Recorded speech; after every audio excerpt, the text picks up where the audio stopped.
I think it's a historical day, and I will explain in a moment why I call it a historical day.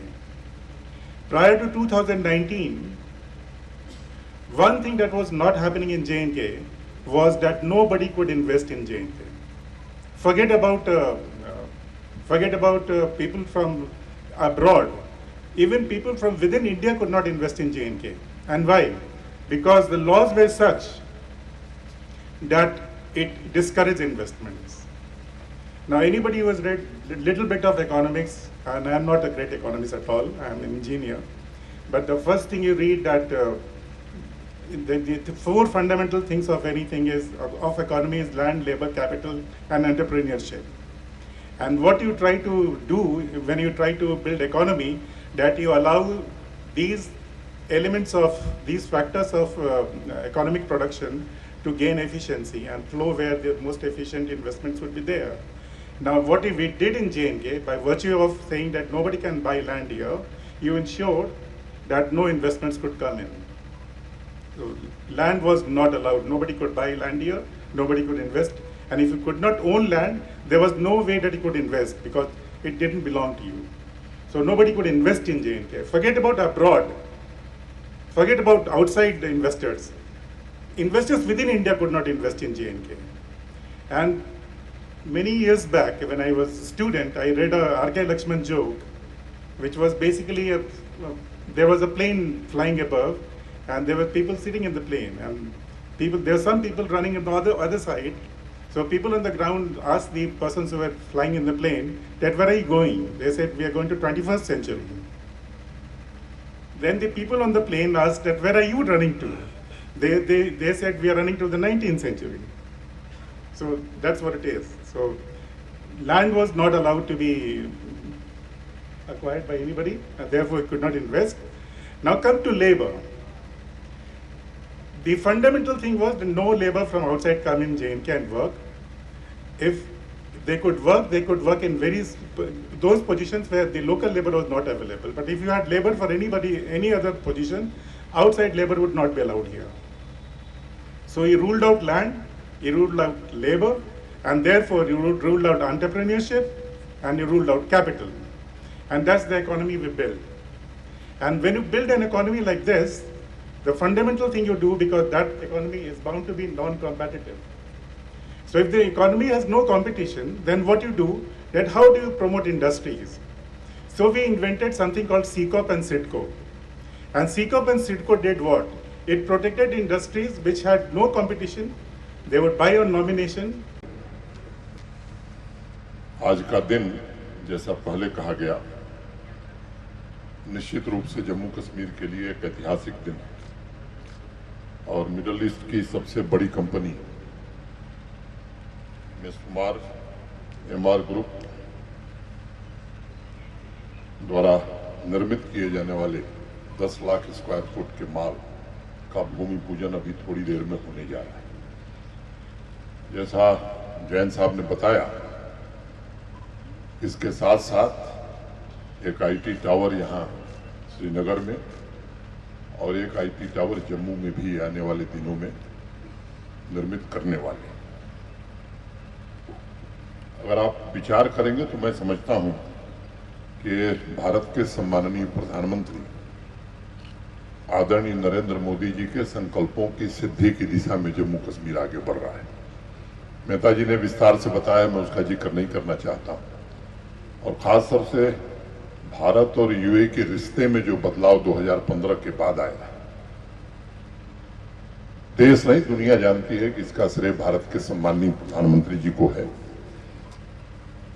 और दूसरी बात कि जम्मू कश्मीर माननीय प्रधानमंत्री जी की सर्वोच्च प्राथमिकता में रहा है। 9 वर्षों में जो कुछ जम्मू कश्मीर में बदला है, अगर ईमानदारी से कोई भी विचार करेगा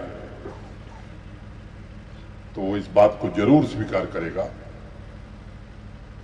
कि यहाँ का इंफ्रास्ट्रक्चर हो। आज की तारीख में 1 लाख करोड़ रुपए के हाईवे और टनल के प्रोजेक्ट भारत सरकार के जम्मू कश्मीर में चल रहे हैं।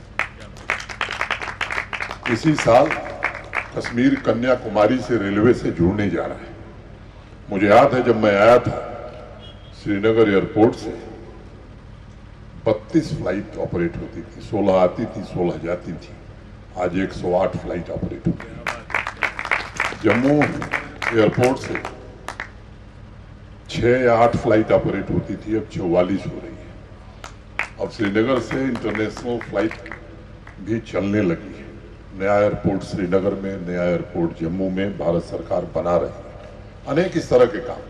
ये वक्त नहीं, अभी एक बिजनेस डेलीगेशन भी यूएई से आया हुआ है, उनके साथ कार्यक्रम है, उसमें मैं अपनी बात रखूंगा।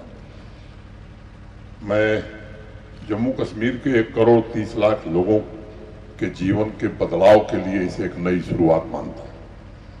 और आज का जो दिन है, मुझे लगता है कि ये तवारीख में दर्ज होगा। ये जगह ऐसी है कि हर अच्छे काम के बारे में भी कुछ खबरें चलाई जाती हैं। कल या परसों किसी ने कहा कि लुल्लू ग्रुप जो है वो बैन कर दिया गया है। तो इस तरह के बिना सिर पैर की बात करने वालों की संख्या काफी है। क्योंकि मीडिया के मित्र हैं, इसलिए मैं विशेष रूप से कहना चाहता हूं कि इस तरह के लोग जिनको हर चीज में निगेटिविटी ही दिखाई पड़ती है, वो जम्मू कश्मीर का भला नहीं कर सकते। एक अच्छा बिजनेस इकोसिस्टम बनाने की दिशा में जम्मू कश्मीर प्रशासन माननीय प्रधानमंत्री जी के नेतृत्व में काम कर रहा है। और आज मैं बड़े फक्र के साथ ये बात कहना चाहता हूं कि हमने इन्वेस्टर्स आवे, उनके लिए बेहतरीन वातावरण बनाने की कोशिश की है। जो न्यू इंडस्ट्रियल स्कीम भारत सरकार ने बनाई है जम्मू कश्मीर के लिए, जिसमें मैं व्यक्तिगत रूप से देश के गृह मंत्री जी का हृदय से आभारी हूं, जिन्होंने व्यक्तिगत रुचि लेकर के उस स्कीम को बनाने में हमारी मदद की। आज हम गर्व से कह सकते हैं कि देश के किसी राज्य में इंडस्ट्री के लिए इतना इंसेंटिव नहीं है जितना आज जम्मू कश्मीर में है। देश में सबसे सस्ती बिजली जम्मू कश्मीर में उपलब्ध है। और नेशनल क्राइम ब्यूरो का जो आंकड़ा है, यहां माहौल बनाया जाता है कश्मीर में कैसे लगेगा, वो दिन लद गए। नेशनल क्राइम ब्यूरो का जो डेटा है, उसमें सबसे कम अपराध जम्मू कश्मीर में होता है। मेहता जी ने बताया, एक समय था जब 200 दिन हड़ताल में बीतते थे, अब 200 दिन स्कूल और कॉलेज चलते हैं। अब 10,000 की संख्या में भारत का तिरंगा लेकर पुलवामा और त्राल में, सोपिया में भी लोग भारत माता की जय का नारा लगाते हैं। तो एक बड़ा बदलाव पिछले 3 वर्षों में हुआ। और मैं जितनी बार मैं कहता हूं, मुझे बार बार ये ध्यान आता है कि 5 अगस्त 2019 जम्मू कश्मीर के लिए एक ऐसा दिन था। और मैं मानता हूं कि माननीय प्रधानमंत्री की दृढ़ इच्छा शक्ति के कारण भारत की संसद ने जो फैसला किया, उसका नतीजा है कि यह वातावरण आज जम्मू कश्मीर में बना है। पहले चाल कछुए की थी और आज रूल ऑफ लॉ ही नहीं स्थापित हुआ है। आजादी से लेकर और 2 साल पहले तक कुल प्राइवेट इन्वेस्टमेंट जम्मू कश्मीर में 14,000 करोड़ रुपए का आया था। जो लोग रोजगार का सवाल उठाते हैं, उनसे मैं कहना चाहता हूं कि क्यों आपने ऐसी परिस्थितियां पैदा की। माननीय प्रधानमंत्री ये पिछली बार जम्मू आए थे, तो उस समय 38,000 करोड़ रुपए की ग्राउंड ब्रेकिंग सेरेमनी माननीय प्रधानमंत्री जी ने की थी। हम कोशिश कर रहे हैं, जमीन की उपलब्धता हमारी बढ़ रही है।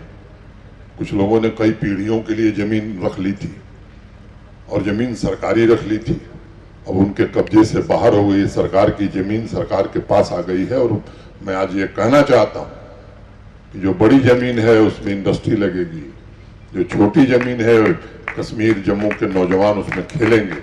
और मैं जानता हूं ऐसे अनेक गरीब परिवार हैं, हमारे मुस्लिम भाई हैं कश्मीर के, अंतिम दौर में जब मौत हो जाती है तो उन्हें जगह नहीं मिलती है। वो जमीन हम ऐसे गरीब कश्मीरी भाइयों को भी देने वाले हैं अंतिम समय में, जिन्हें दफन किया जा सके। जमीन हमने लिया है, जानबूझ के लिया है। और आज मैं कहना चाहता हूं कि अभी जिनके पास बची है, आने वाले दिनों में सरकारी जमीन सरकार के पास ही रहेगी, दूसरे के पास नहीं रहेगी।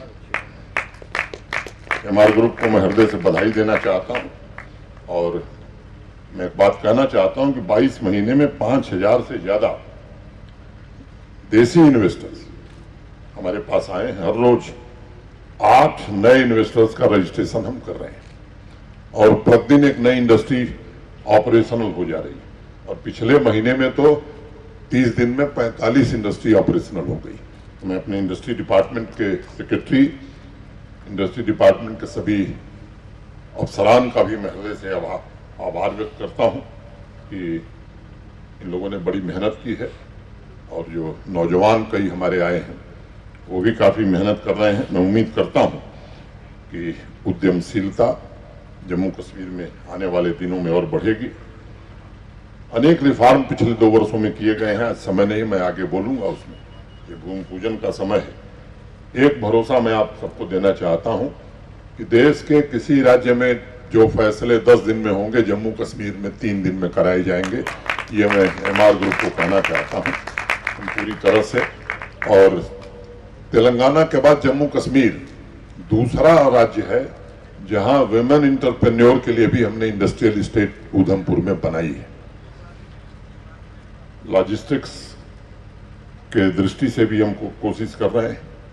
जो इन्वेस्टर्स आए हैं उनसे मैं कहना चाहूंगा कि आइए जम्मू कश्मीर में निवेश करिए और यहाँ संभावनाएं बहुत हैं। उन संभावनाओं का जिक्र मैं आगे करूंगा, अगली बैठक में करूंगा। एमआर ग्रुप से मेरा एक निवेदन है, जो टाइमलाइन आपने दिखाई है, मुझे लगता है कि देश की संसद अगर 1.5 साल में बन सकती है, अमित जैन साहब,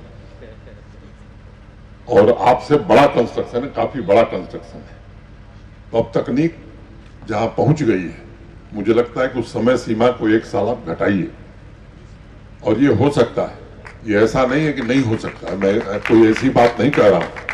और दूसरी बात मैं ये कहना चाहता हूं कि आज तारीख है 19 मार्च, अप्रैल की तारीख भी बता के जाइए कि आईटी टावर का भूमि पूजन श्रीनगर और जम्मू का कब होगा। ये 2 बातें कह के मैं आपको बहुत शुभकामनाएं, आपके पूरे ग्रुप को, आपके पार्टनर को और जो लोग बाहर से आए हैं इस आयोजन में, उनका मैं हृदय से स्वागत करता हूं। और व्यापार की बेशुमार क्षमता बढ़ाने के लिए जितनी मेहनत करनी होगी जम्मू कश्मीर प्रशासन करेगा और पूरा प्रशासन हमारा पलक पावड़े बिछा करके आपका स्वागत करने के लिए तैयार है। हमने भी ये तय किया है कि इस दशक में जम्मू कश्मीर में हो रहे बदलाव, जो माननीय प्रधानमंत्री जी ने चाहा है, उसे जमीन पर उतार करके ही औद्योगिक क्रांति का नया जन्म जम्मू कश्मीर में हो, ये हम कोशिश करेंगे। अंत में जाने के पहले बहुत शेरो शायरी हो रही थी, तो रॉबर्ट फ्रॉस्ट की वो कविता मुझे याद आ रही है, the woods are lovely dark and deep, but I have promises to keep and miles to go before I sleep, and miles to go before I sleep. और 2 पत्तियां कहके जो मैं कई बार कहता हूं, मेरी बड़ी फेवरेट लाइन है कि कुछ लोग तुम्हें समझाएंगे, कुछ लोग तुम्हें समझाएंगे, वो तुमको खौफ दिलाएंगे, जो है वो भीख हो सकता है, इस राह में रहजन है इतने, अरे कुछ और यहाँ हो सकता है, पर तुम जिस लम्हे में जिंदा हो वो लम्हा तुमसे जिंदा है, तुम अपनी करनी कर गुजरो, जो होगा देखा जाएगा, जो होगा देखा जाएगा। बहुत बहुत धन्यवाद।